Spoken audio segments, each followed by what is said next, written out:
We're beginning. Today's daf is Masechta Bava Basra Daf Mem. We will begin on the last line of Daf Lamed Tes Amid Beis. So we Amar Rava, Amar Rav Nachman. So this Gemara is just about simple halachos regarding certain legal proceedings. So the first halacha we're going to learn is mecha'a. Remember that if someone is a machzik on a property, guy is squatting on a property for 3 years, the owner of the property has to protest in order to stop this squatter. Otherwise, after 3 years, the squatter could claim ownership even without presenting a bill of purchase. So if the owner decides to protest, so Rava said in the name of Rav Nachman, mecha'a bifnei shnayim. He has to do the protest in front of two people. In front of two people. One person's not enough, two people. And eventually, with those two people, the word's going to get back to the squatter that the owner is upset that you're on his field, and he will know that to hold on to his purchase document for longer than 3 years, because he hears that people are saying that the owner is pretty upset. You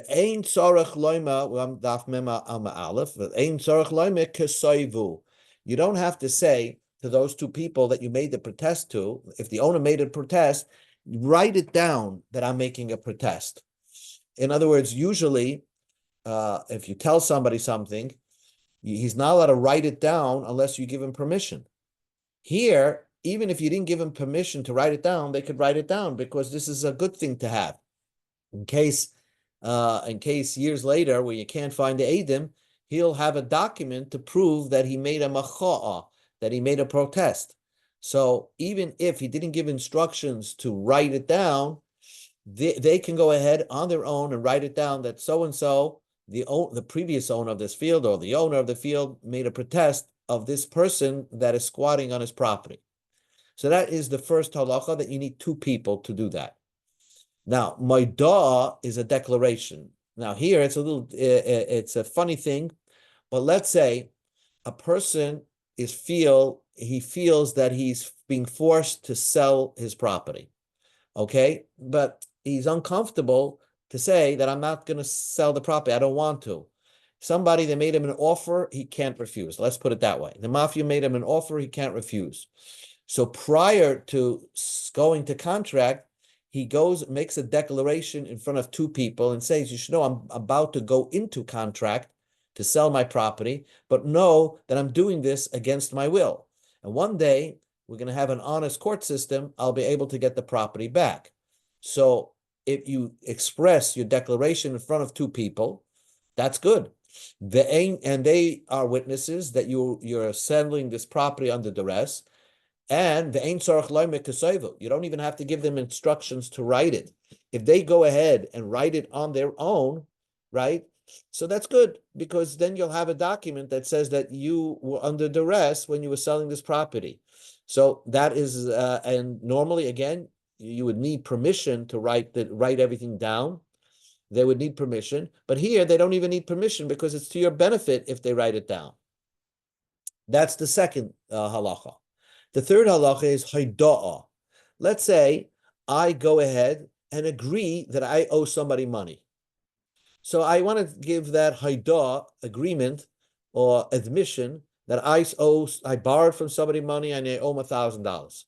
Bifnei shnayim, I can do it in front of two people. That's in order for it to take effect and become obligated on you to pay back. You have to do it in front of two people. But they have no permission to write it down and make it like a regular loan document, because that's to your detriment. Because as long as it's a verbal agreement, you could always, if the lender would come to me and say, "Oh, where's my $1,000?" I could say I paid it back. But if he has a written document and he shows me the written document, I can't say I paid it back, because what's the written document doing by the lender? I should have taken it back when I paid him. So therefore, if I do an admission, bifnei shnayim, in front of two people that I owe them money, so they are witnesses that I owe that person money, but they have no permission to write it down as a formal document, unless I gave them permission to write it down. That's the only time they could write it down, because this is a detriment for me if they write it down. Next thing, kinyan bifnei shnayim. In front of two people, you can make a kinyan. In other words, let's say I want to buy somebody's boat, right? But in order to, I don't have the cash, I didn't pay the money, but the guy is so eager to sell it to me. So what he does is he gives me a handkerchief and says, lift this handkerchief, and at that moment, you now own the boat.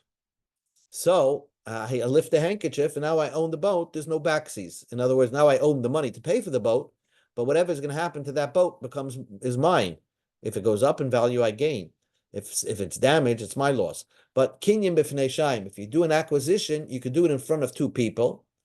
But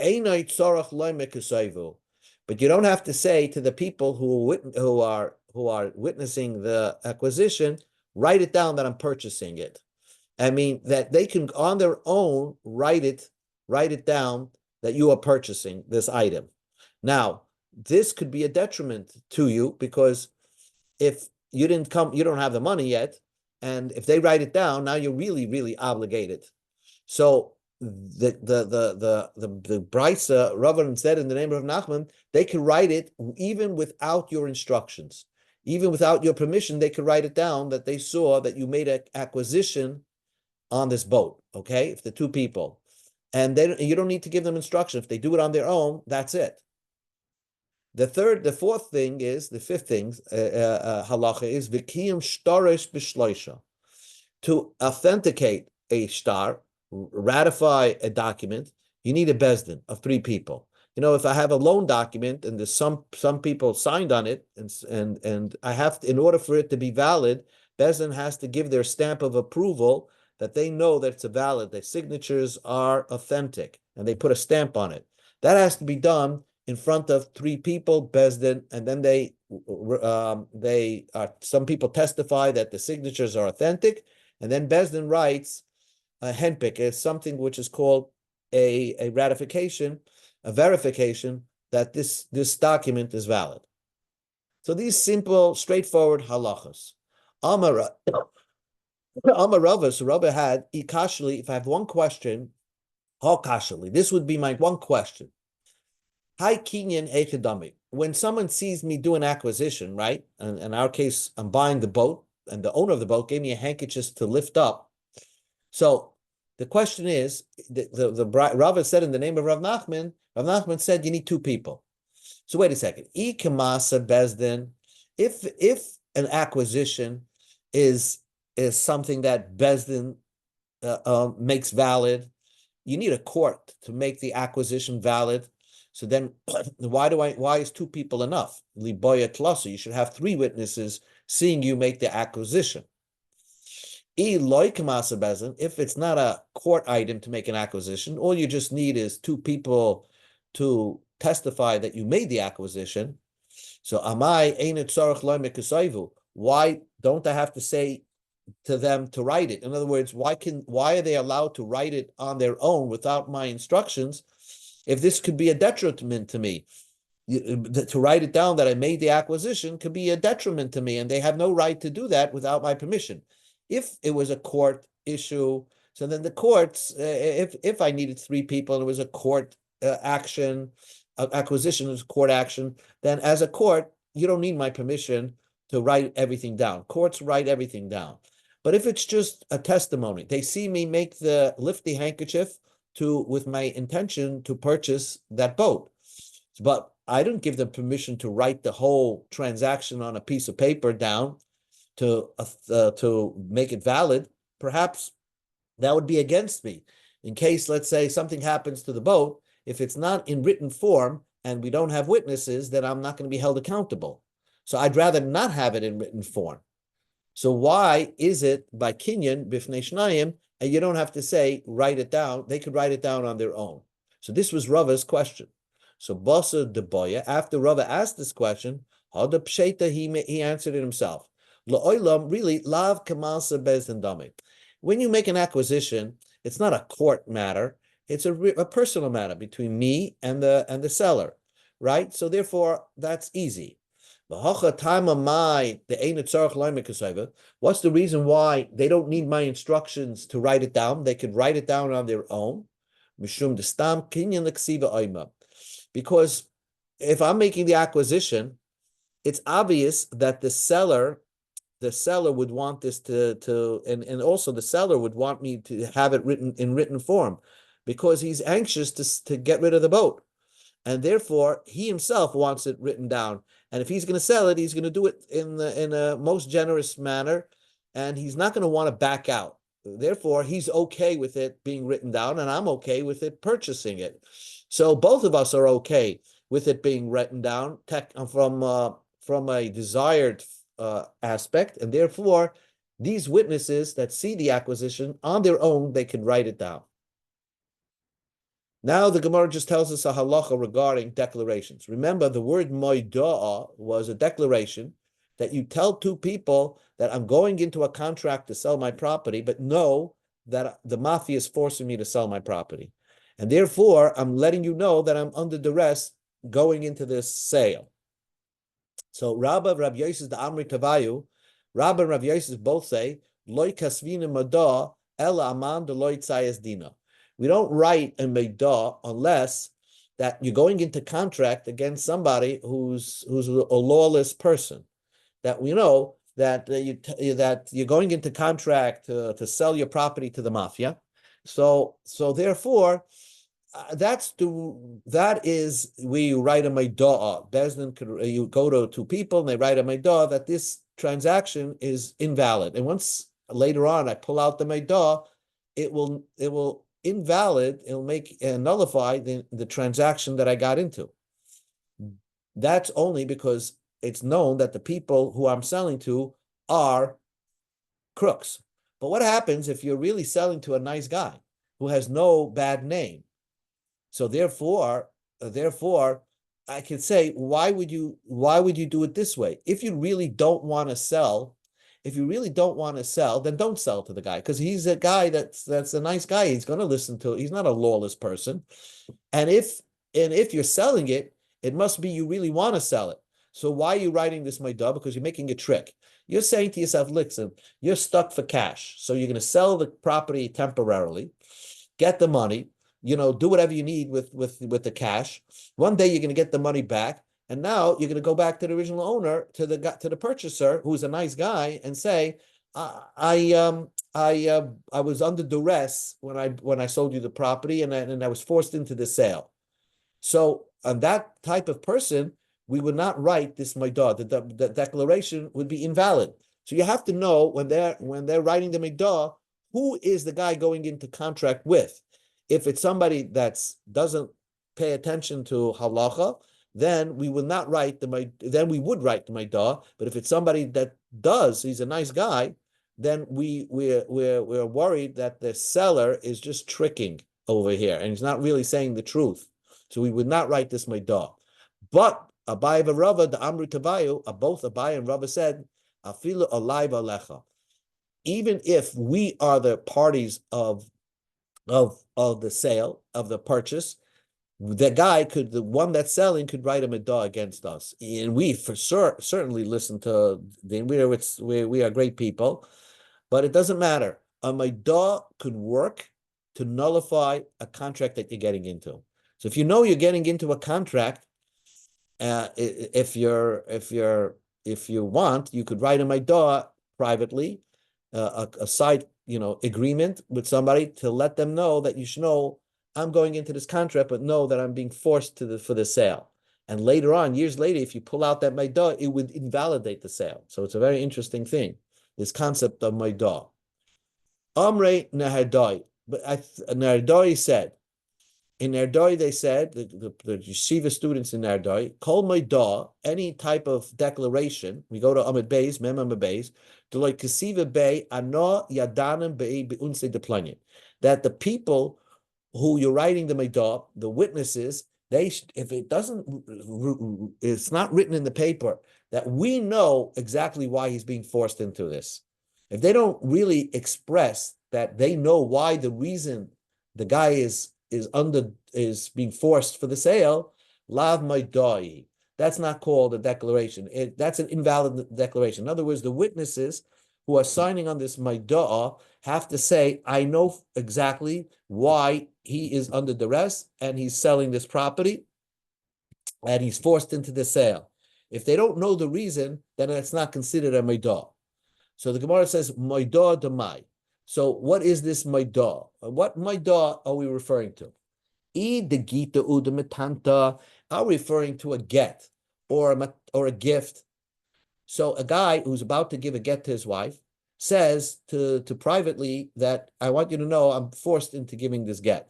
Or he's giving a gift to somebody and he says privately, I'm being forced to give this gift. Gilu milsi be'almahi. There's no such a thing of a maidah there, because if he doesn't want to do it, let him not give the get, let him not give the gift, because he's not getting anything in return.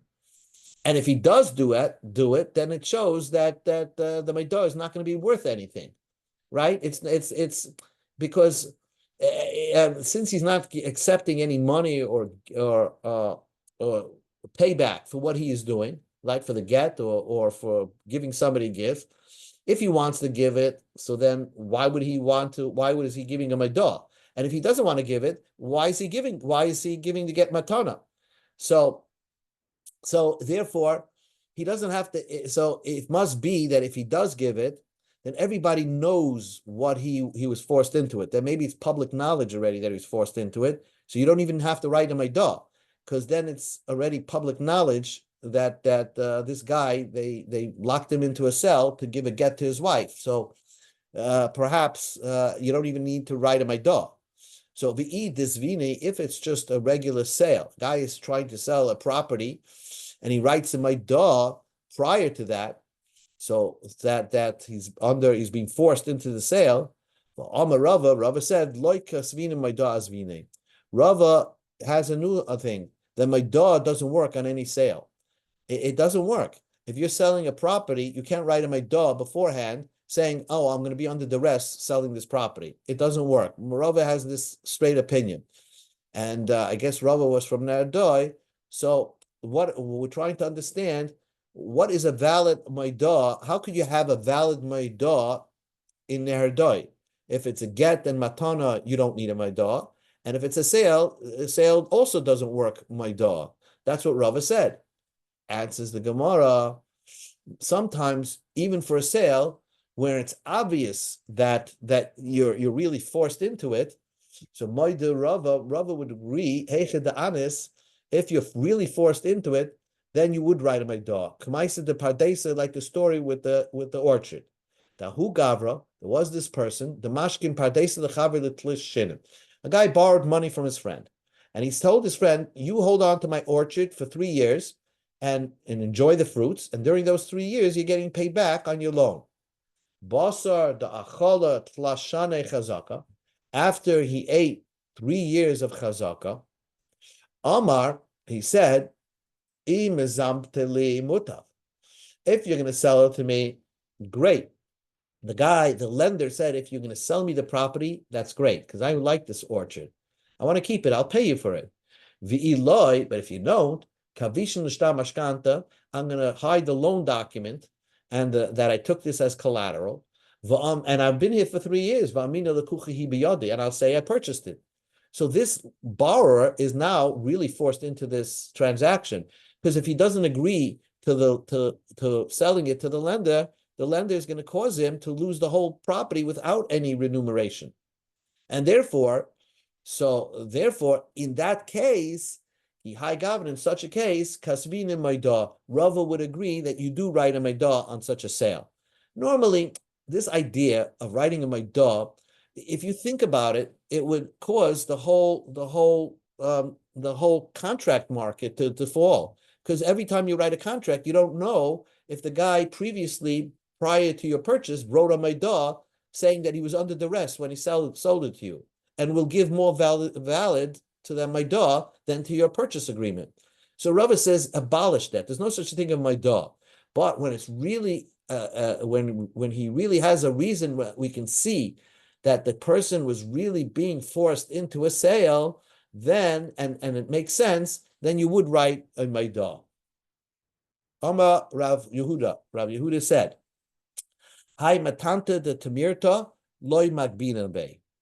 This means that if someone writes up a gift document, he's giving somebody a gift, but he says, write the document in private. So loy magbina be, then that gift document is invalid. Now we're going to explain why that gift document is invalid. If you're giving somebody a gift, it has to be recorded in the public records. What is called a hidden gift document? Rav Yosef says, the Amalahu Lasadi, he told witnesses, Zil Atmiruru, go hide yourself in, let's say, in the women's section of the shul. The kiss will and write a document that I'm gifting somebody a field. So that's invalid, because if you're giving somebody a gift, it has to be that you're writing it out in the open. And everybody, you could see that you're giving the gift, and it's public knowledge. The other says, Amar Rav Yosef, in order to give somebody a gift, you have to say it properly. If you didn't say Deloy Amalahu, if you didn't say Taisvi Beshuka Ubaraisa V'Tichtavilei, go sit in the marketplace in the street and write it, then it's an invalid gift. So my benayu. Now, what's the difference between the two? Between Rav Yosef and the Ikadi Amri of Rav Yosef? If you told him to just go write it, you didn't say go hide and write it. According to the first expression of Rav Yosef, since he didn't say go hide it, just writing it enough would be make it a valid document. And according to the other opinion is that according to the Ikadi Amri, you actually have to tell him to go out into the street and write the gift document. And if you didn't say that, the gift document is invalid. Now, what could be wrong with writing a hidden gift document? So Rava explained, the reason is because by you writing a gift document, you probably wanted that you're about to gift the gift to somebody else, and you just don't, you don't really want to give the gift, but you want to look like the nice guy. So you quickly write a hidden document that you gifted it to somebody else in order to invalidate what you're going to do next. So therefore, it's a meidah lechaverta, or maybe to another gift document that you give. So therefore, if the second gift document the first gift document that you're writing was done in secret, it becomes invalid. Amar Papa said, Rava la befeirishitma al maklala itma. Rava didn't say this outright, but from a story. The who gavra, listen to the story. There was this man, the Azal Kaddish Itza. He wanted to marry a woman. Amarle, so she said to him, and this was a second marriage. If you're going to write to me that all your possessions belong to me, havinalach, then I'll marry you.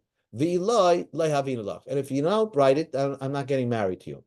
Azal, he wrote, he actually wrote all his possessions to that person, to his second wife. Asabrei Kashishis, but his oldest son from his first marriage came to him, hey, you're giving away all your possessions to your second wife. Amaleba, who government have LA? What's going to happen to me? I don't have I'm not going to get anything inheritance. Amalahu Lasade. So the guy said, Zil, he told witnesses, Zil atmiru bava yamini, the kisvele.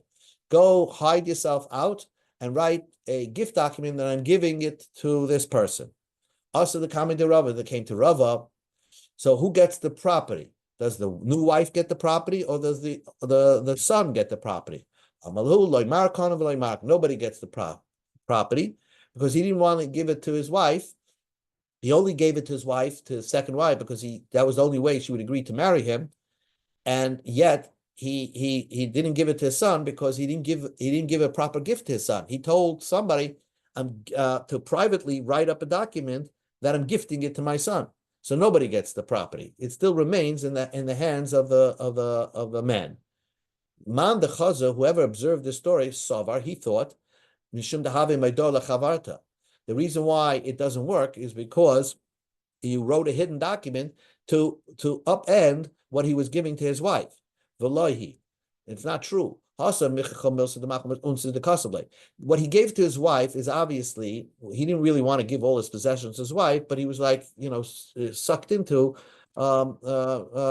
to gift all his possessions to his second wife. Therefore, we could understand why he would try to upend that. By a regular gift, we can say that to the first guy he gave the gift to, he wanted to give the gift to. And to the second guy, he doesn't really want to give the gift, so he told you, write it in private. So there, in that case, it wouldn't work. In one more thing, Ibailu, the Gemara asked the question, Stama Mai, if you don't tell the person to, again, yeah, a gift, you told him to write it, but you didn't tell him to go out into the street to write the gift document, is it valid? Ravina Oma Loy Chashinin. It's not valid. It's kosher. It's, in other words, it's not considered a hidden document, and therefore it's a kosher gift. Ravashi Amar Chashinin. We are concerned that maybe it's not the proper way to give a gift. The Hilchas Chashinin. Therefore, we say that it's not a proper gift until you actually said to write it into the street. As long as he didn't say it, we are concerned that maybe it's called a gift that's hidden, and therefore it would be considered an invalid gift. Okay, we'll stop on Daf Mem Aleph by the Mishnah.